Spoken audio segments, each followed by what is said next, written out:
Hi, I'm Andy Smith of coachingleaders.co.uk, and today I'm talking to Judy Rees, who is the author of the Intelligent Influence package that's coming out very soon now.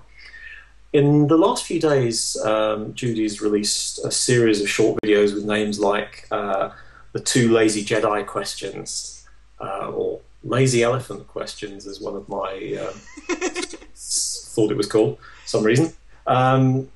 Lazy Jedi questions and the power switch. I know you a bit, Judy, from various sort of NLP conferences and stuff over the years, and you've done things for my NLP group, and I've been very impressed with your work. The marketing for this one that I've seen, your marketing materials, are quite interesting because probably the most controversial claim in there is that you're able to, or not you, but the intelligent influence questions are able to control people's emotions. So I know that I asked you about that, and I'm sure I wasn't the only person to ask you about that. So, I was wondering, is she overclaiming a bit here?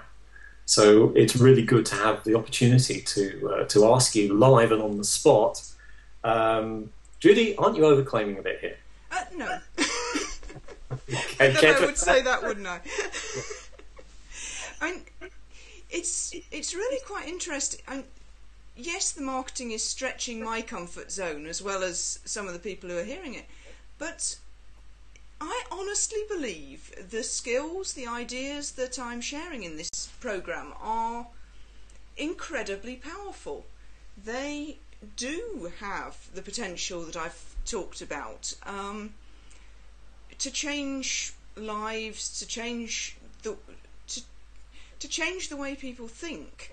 And I think it's absolutely a horrible waste that more people don't know about them. That the knowledge about this stuff has been restricted to a few scores of people worldwide, and by using these kind of marketing approaches, the idea is to reach a whole new level of people, a whole new layer of people. And luckily we have attracted interest from all over the world, not only the UK, but also New Zealand, Australia, America, Russia, Eastern Europe, China, basically spreading the word a lot more widely than if I was just attempting to market these ideas by word of mouth here in London. Okay, fair enough. And I take it you've been advised by expert web marketers and copywriters and so on. I'm learning an awful lot about web marketing.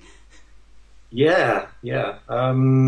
Okay, so the system, as I understand it, is based on metaphor, and you've said quite a bit about the importance of metaphor over the years, and we've had some interesting discussions about it. Do you want to say a bit about the metaphor side of things? Yeah, I think that you and I both recognise just how important metaphor is to the way we think. The metaphor that I use is that it's like the native language of the unconscious mind. Mm-hmm.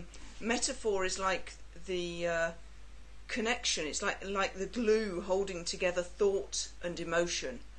Metaphors express emotion in our language, and metaphors drive emotion.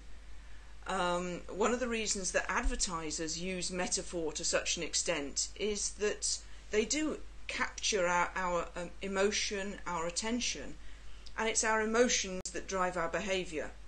So if a particular shop is trying to compare their shop to Father Christmas in their advertising, they're hoping to engage emotions around sort of family, friendliness, warmth, and by extension to encourage us to feel friendly towards that shop and to buy their stuff.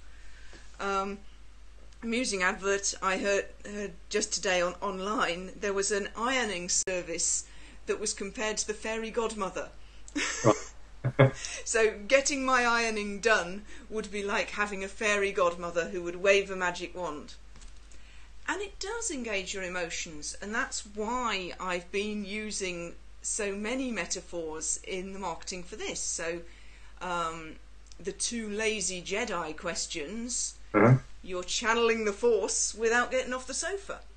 The power switch, it's like being able to grab the lever and direct someone's attention onto a new track.